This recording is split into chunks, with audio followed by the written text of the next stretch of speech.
perbuatan buli macam tu tak patutnya dikompromi, tak patutnya dibiarkan senyap semata-mata untuk jaga nama baik sekolah. Sebenarnya lebih bahaya sebab apa yang orang tak faham pasal asrama adalah begini tu. Kita bangun pagi dengan orang tu, kita pergi kelas dengan orang tu, kita makan di dewan rehat, di dewan makan ataupun medan selera dengan orang tu, kita bersukan sama dengan orang tu dalam satu komuniti yang kecil.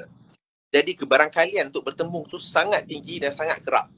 Kita akan pergi prep malam, kita akan pergi maghrib, sembahyang maghrib di surau atau masjid, kelas prep malam dan sebagainya.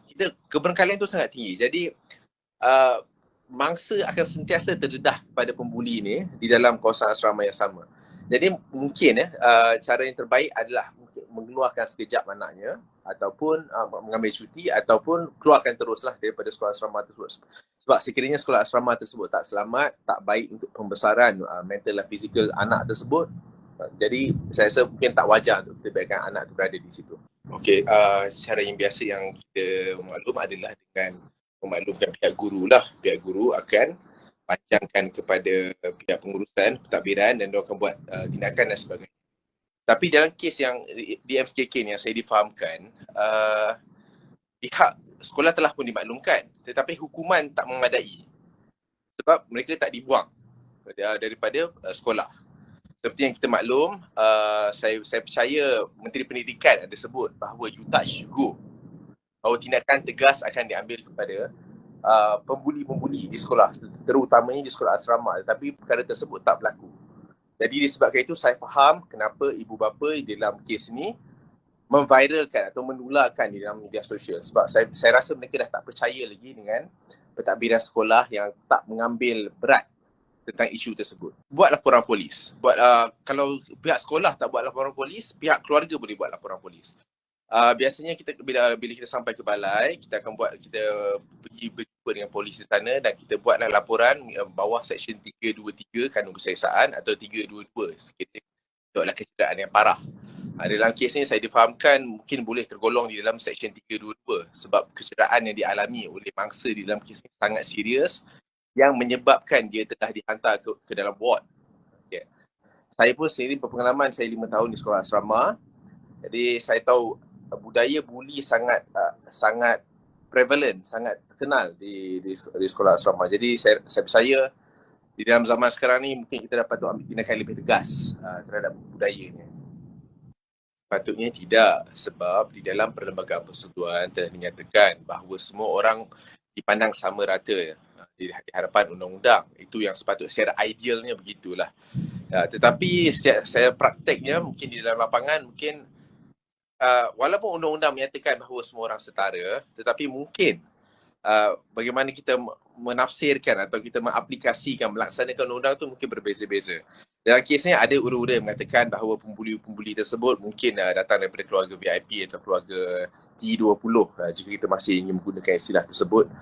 Pun begitu, ia tidak sepatutnya dibiarkan sebab tak kisahlah dari mana pun asal usul si pembuli ni ataupun betapa tingginya pangkat keluarganya dan sebagainya. Tindakan buli adalah suatu jenayah, tindakan memukul orang adalah suatu jenayah dan patut dibicarakan dan dihadapkan di mahkamah.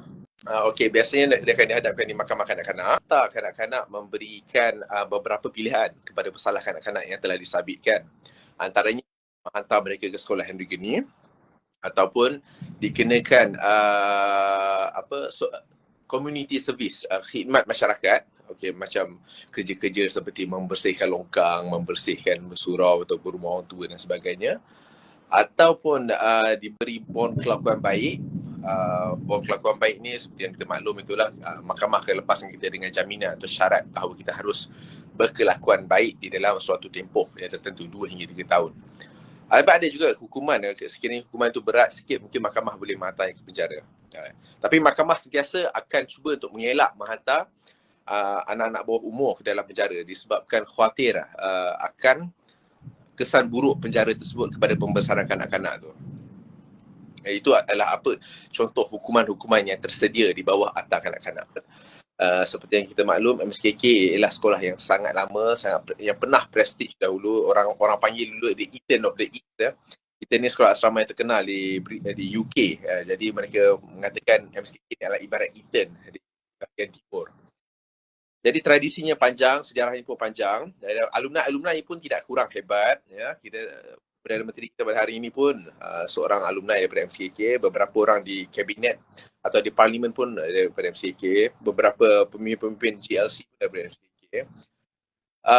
Tapi yang saya sangat hairan kenapa pihak PIBG yang melenting dengan penularan mesej ataupun gambar tersebut. Sebab pertama, mereka tidak seharusnya buat demikian sebab kejadian buli dah berlaku. Okey, PIBG sepatutnya mengambil pendirian untuk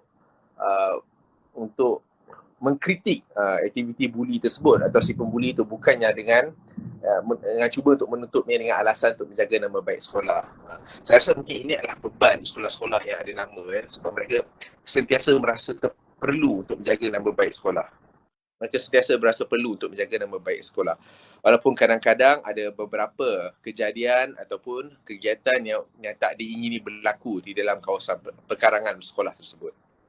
Jadi saya rasa pendirian PIBG, MCK di dalam hal ini sangat aneh dan tidak seharusnya bernada sedemikian.